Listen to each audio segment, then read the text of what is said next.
from the campus of the University of Pennsylvania Wharton School. This is Knowledge at Wharton on Business Radio. Here's your host, Dan Loney. Hey, hi, everybody. Welcome back. Brand new week here on Sirius XM 111. Business Radio powered by the Wharton School. Great to have you with us. Monday, March the 9th.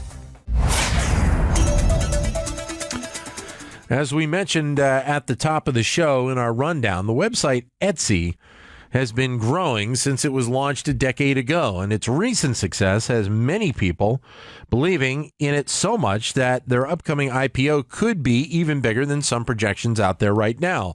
To look at what is expected, joining us on the phone, Ken Wisnefski, who is the president and CEO of WebiMax.com, and also with us, Sharif Pendleton, who is a Philadelphia-based artist who has been selling his creations on the Etsy since 2006. Great to have you both on the show here today. Thank you. Thank you. Good morning. Great. Ken, I'll start with you. What do you see being out there in the business world for the future of Etsy if, in fact, they decide and are able to pull this all together? I think that Etsy has been something that's really been an interesting platform. It's kind of taken some of the value that an eBay would have in the fact that it allowed businesses that maybe don't have their own web properties or kind of ability to sell online, and really created a niche platform to be able to kind of sell those products, and had really built its brand around that. I actually think that the talk of the IPO and kind of making that kind of more known actually is bringing even more awareness to the platform itself, and I think obviously in this particular case would be a very good thing, I think, for everyone that's involved with the platform, including the people that sell their products on there. I was going to ask you what really makes it an attractive IPO possibility right now, and obviously where we are. I mean, we've had a very good growth in terms of the levels and numbers of IPOs over the last few years, and this website seems like it has a niche that would draw a lot of attention. I definitely agree. And obviously, I think there's a lot of interest and intrigue out there because having a definitive web property, an e-commerce platform, requires a lot of resource and time in some cases. And I think that Etsy really kind of panders towards the people that want to focus on their product and what they're kind of working on, and kind of that sort of the side of things, and allows them to be the one that kind of facilitates the interest or the people that are there to purchase the product. So I like the niche, and I think there's they've done a good job really kind of identifying with that niche and continuing to kind of stay focused on it. Sharif, how did you first get started in using Etsy all those years ago? Actually, a friend of mine was probably selling on it, as I remember, and I think she told me about it. It sounded like a great idea. And as Ken was saying, I was someone who was making things that I needed a way to distribute to get out there. Mm-hmm. I went, I had a look, I thought it sounded like a great opportunity, and so I joined and just created an online shop. It was pretty simple at the time. Well, I wanted you to go through the process, exactly how you had to set it up in terms to be able to sell your wares on Etsy. So initially what happens is, as a creator of something, you sort of have this idea, you're looking for a way to get it out to people. When you discover the website, you read all the materials involved. And I believe the prices now are somewhere around, you pay 20 cents per listing, and I think Etsy charges like 3.25% on every transaction. Mm-hmm. So what you do is you come up with a shop name, you register that shop name if it's available for Etsy. You obviously connect it to your email account, and at the time, I believe also PayPal. And you're pretty much up and running in no time at all. So how successful have you seen it as a venture for you? For me personally, it's been good. Etsy, I think, like a lot of things like it, has its ebbs and flows. Yep. So for my shop, Masters of None, I do very well around the holiday season. Sure. And it really just depends on what my product offerings are. So I'm someone who, for example, makes housewares. So there really isn't a season for housewares, but if you do something that's more wedding related during wedding season, you probably do better during different times of the year. So what has been your plan then? I mean, obviously you make a variety of different things. I would imagine you do set it up so that you try and hit those specific times of the year, obviously Christmas and the holiday season being a big one. Yeah, so for me, I start doing probably, it's interesting to say that it's research because as someone who's creative, it comes through as sort of inspiration, but it is research about what's being made, what's out there. So yeah. Having recognized early on this thing about seasons, I actually started making cufflinks because it's sort of dads and grads, right? So Sure. that's the season that, while not pandering in a bad way, trying to make something just to make a dollar, it actually goes with my line of goods. It's something, though, that allows me to take advantage of the fact that I know that people will be shopping on Etsy at certain times of the year. And I continue to make everything else that I make, like coasters, like trivets and things like that throughout the season, throughout every part of the year, and that stuff sells pretty well. I got to be honest, guys, because I had heard about Etsy, but I had never been on the site till I went on this weekend in preparing to do this interview. And I looked at it, Ken, and the thing is it had some interesting things there. And, you know, they have the wood-crafted signs, which seems like everybody likes these days to hang them in their house, you know, where you have the interesting sayings or, you know, the house rules, that type of thing. So, you know, there is that kind of natural attraction, I would think, to the broader public, even especially when this goes public. No, I definitely think that's the case. And, you know, I became familiar with Etsy probably about 3 years ago. I was looking for kind of a unique gift for my wife and, you know, kind of wasn't able to find anything, you know, through kind of the normal channels and, you know, kind of stumbled upon Etsy, you know, through kind of a natural search, an organic kind of search on Google and, you know, found myself kind of immersed in looking through a lot of different options and found her something that was, you know, relatively inexpensive and, you know, something that, you know, kind of had more of that, I guess, charm or appeal of being, you know, really kind of unique. And, you know, since that point, you know, I know my wife, you know, utilizes Etsy pretty frequently, and I've made a couple of purchases similar to that on Etsy.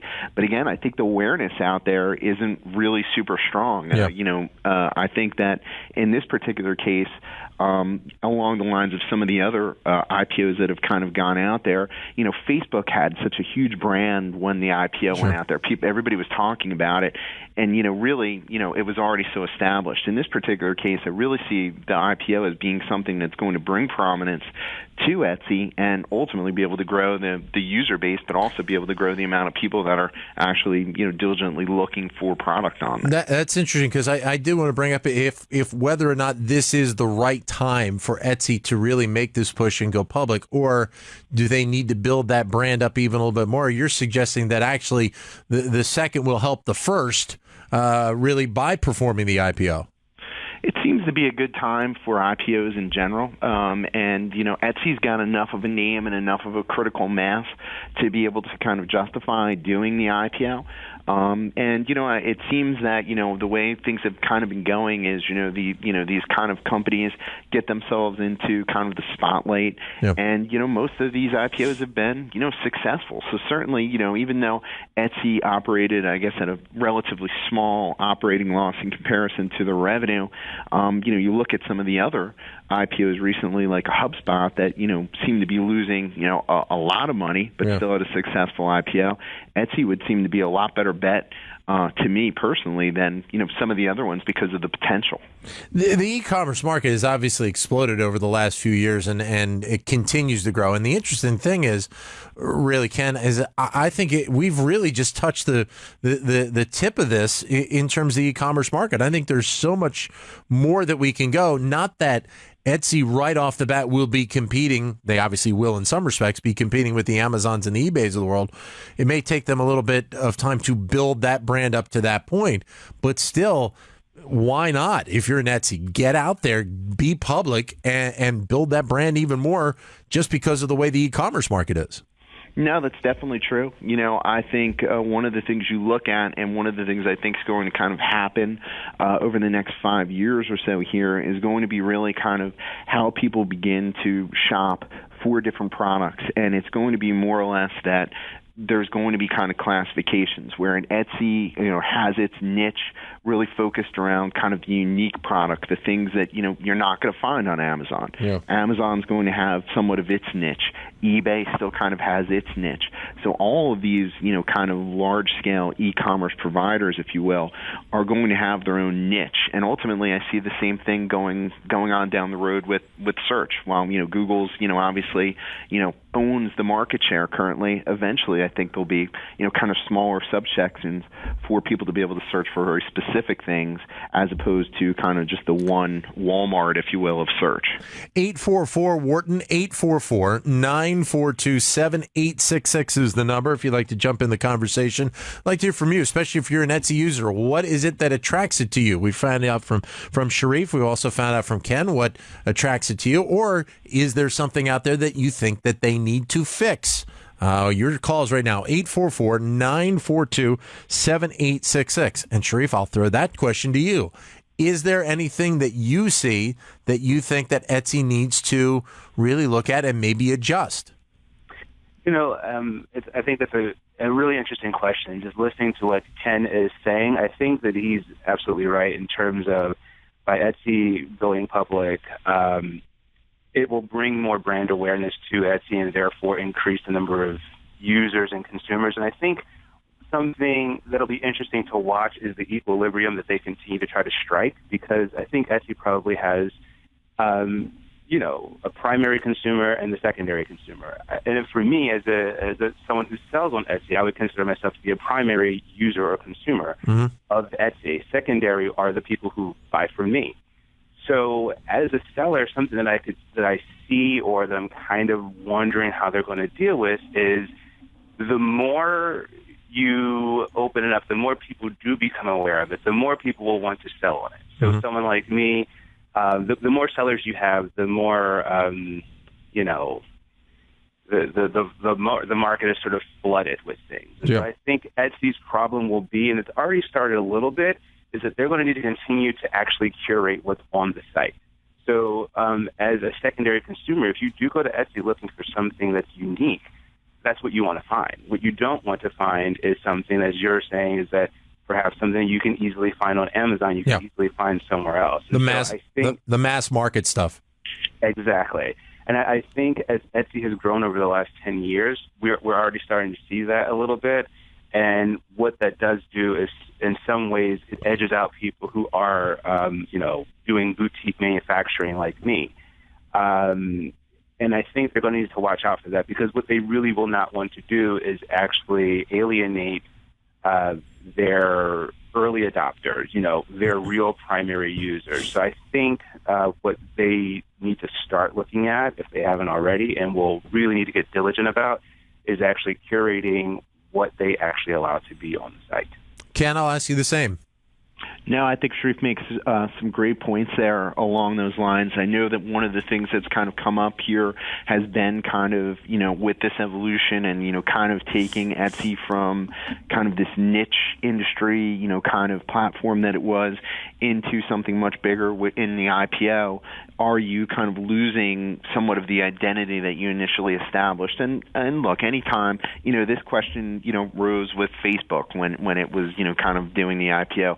Was it going to lose its quote-unquote cool factor? Were people that, were indigenous with it suddenly going to want to migrate off it because now it was this big business? Yeah. I think in the case of Etsy, I think, this particular scenario, it's just kind of the evolution. And I think for people like Sharif, having more eyes view it, open it up to, potentially more sales and more opportunity for them. And to me, I think, I get it. There's pluses and minuses, but I would have to say, the good far outweighs the bad in this type of scenario. There is also the fact that they have Etsy has a ranking for its social responsibility work as a B corporation. Ken, what does that mean for Etsy in terms of this whole process with the IPO? Is there any connection? Obviously there is a benefit for a company having that type of a rating, but does it help the company just pushing forward? It's really interesting because, the B Corp status would be, officially the first company that has that status to do their own IPO. Ben & Jerry's has that status, but they're owned by Unilever, a larger company, so they're not kind of in their own kind of realm there. So there's some intrigue around that, and it's actually something that interested to see kind of how that kind of plays out. But I do think that that model and ultimately that focus that they have, just by evolving the business and kind of trying to grow it, doesn't necessarily mean that they've got to sacrifice their integrity to get that. Sharif, what do you think? Does that play into anything with what you do on the website in terms of loyalty, in terms of staying with Etsy because of their social responsibility work? I really do like to. I'll be honest. Initially my reaction is just like, well, it's a little bit separate from what I do. But I have to say that I've recently read. I think that they are starting Etsy.org, which serves to bring. Basically, it helps women and underserved communities become entrepreneurs. Yep. And I actually think that is something that's honorable. I love that happens. And I think if they stay dedicated to that and they let that be known, I think that will actually inspire people like me to stick with Etsy, to really be curious about how they want to continue to do things like that as a larger company that's more connected. Yeah. 844-WHARTON, 844-942-7866 is the number. I'd like to hear from you, especially if you're an Etsy user. Give us a call. Get your opinions. Join in with Sharif and with Ken. I'm Dan Loney. We're coming to you from the campus of the University of Pennsylvania right here on Sirius XM 111, Business Radio, powered by the Wharton School. Ken, it also does bring up, I was reading, an interesting growing light on the tech sector in New York City as well, because we talk so much about California and Silicon Valley, we forget that pretty much tech startups are popping up pretty much everywhere else around the country, let alone New York City. No, definitely. One of the challenges, I think, to, kind of New York City has always been, kind of the cost structure, the cost of kind of the intensity that's really placed around, having the employees and, just the cost of living in New York is being so high. Yeah. But again, there's different programs and, all areas are trying to facilitate kind of growth in that tech sector.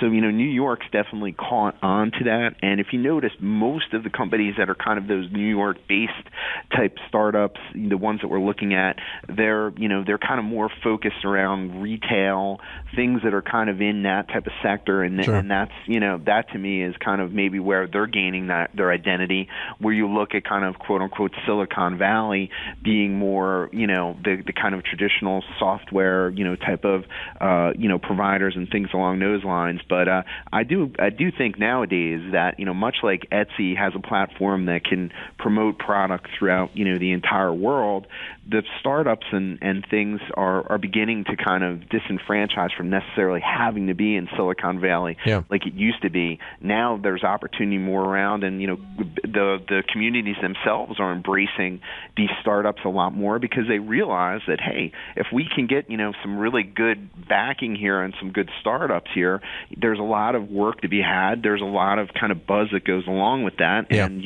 ultimately the states and the cities are seeing it as opportunistic as well. And I'm on the website right now, and their information page, as of the end of 2014, 1.4 million active sellers, just under 20 million active buyers, and their merchandise sales in 2014, $1.93 billion. I guess getting back to the New York aspect of things, Ken and Sharif, I'll start with you, is that when you're talking about a company that is based, basically their headquarters are in Brooklyn, New York, and you have Brooklyn, which has obviously been a growth area the last few years. And then you also have Soho, and there's a variety of different other areas in New York City. It really does play, just that town alone, to being able to grow this type of a business in that type of a town. Absolutely. And I can say that I've actually met a couple of people from Etsy at various venues when I'm doing a show in person. And one of the first things they tell you is, hey, here's my card. Come and hang out with us. Yep. So I think the fact that, they really play on the fact that they are in a community that is, really open to having people in, because I think that it sort of goes to the age of the people who work there, the generation of the people who work there. If you look at any kind of startup, it sort of has that kind of attitude, that sort of swagger about it. Like, hey, we're really open, we're really friendly, come and hang out with us. It's not like, oh, come for a tour. Yep. That has a different connotation to it. They literally say, come hang out with us. And what you feel is that they actually mean it, and it helps that it is somewhere like Brooklyn, like New York, where there are walkable neighborhoods even. Like all that kind of plays into the finessing of what that means to come and hang out with them. Now, what you sell on Etsy is the crafts that you make. Is this your full-time job that you have, or are you doing this as really an addition to another job, and you basically are supplementing the income that you have from another position? Initially, it was my full-time. It was my full-time job. Right. So up until about 2011, and just sort of personally where my business was going, the short story is that I was growing and I had money, but I was sort of like, I went to art school. I didn't quite know how to reinvest that money in myself, so I decided to take a little bit of a step back.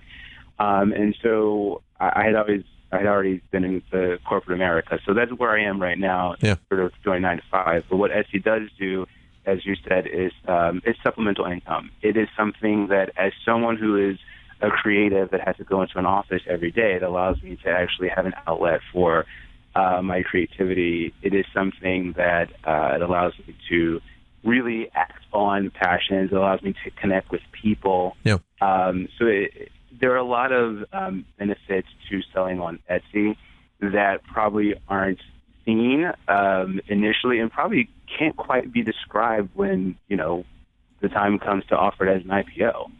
Yeah. Well, and I wanted to follow that up by asking you: is that the kind of the normal story you hear from talking with other people that may be selling on Etsy? Is that they see it as, well, I'm sure some of them see it as a supplemental situation. Some of them see it as a potential full-time way to try and build out a potential business. Yeah, in the circles that I'm in terms of the creative community, we sort of look at the people who can sell on Etsy full-time as like the lucky ones. It's like, wow, that's so cool that they were able to do that, right? And it's the brash thing that everyone is reaching for. It's like, if I can just put these things into place, and if I can make that my story. And one of the things that Etsy does is offer, I think it's called the section on the website is like quit your day job or something like that. And so I feel like it's probably monthly, they feature a seller who has this story of, hey, I started making this thing, I sold this many things on Etsy, I got discovered, and I quit my day job. And it's those stories that when you really get immersed in the Etsy community, like you drink the Kool-Aid, you buy into it, you're like, oh my God, like I can do this. Yeah. It's nice to have that as a goal. I do think that it is difficult, and I think that again, in terms of creatives and things like that, not every person who can make something that is beautiful or useful has the skills to then turn that into a business. Yeah. But it is really encouraging to see that people do it. How much do you think that Etsy will change? I mean, I don't think it'll change much as a business, but how much do you think it could potentially grow with a public listing? Or do you think it would, I mean, obviously the brand will be out there a little bit more, but do you think the growth will even matter, or will it continue to grow as the way it has, Sharif, over the last few years? I think there'll be an increase in growth.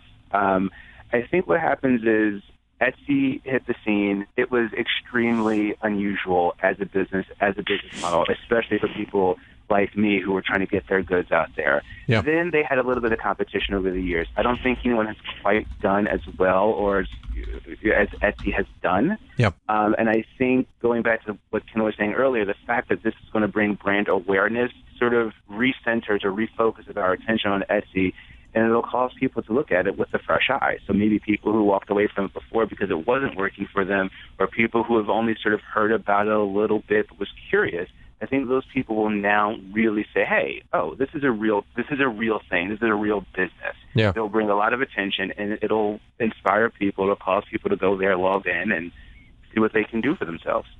Ken, what do you see as Etsy post-IPO? No, I see the same. I see a lot more awareness, and Dan, you made a good point. You're immersed in kind of this world every day, and you mentioned, hey, I was on it for the first time the other day. Yeah. So I think you're a good example of just that awareness getting out there. People really that probably haven't been exposed to it are now going to kind of be more engaged with it. I think it adds more products to it over time, but I also think in the short term, it definitely adds a lot more eyes from the buyer perspective coming onto the site very quickly. Gentlemen, thanks very much. Greatly appreciate the time. All the best. Thank you very much. Great to have you. Ken Wisnefski, who is the president and CEO of WebiMax, and Sharif Pendleton, who is a Philadelphia-based artist who's been selling creations on Etsy for the last several years.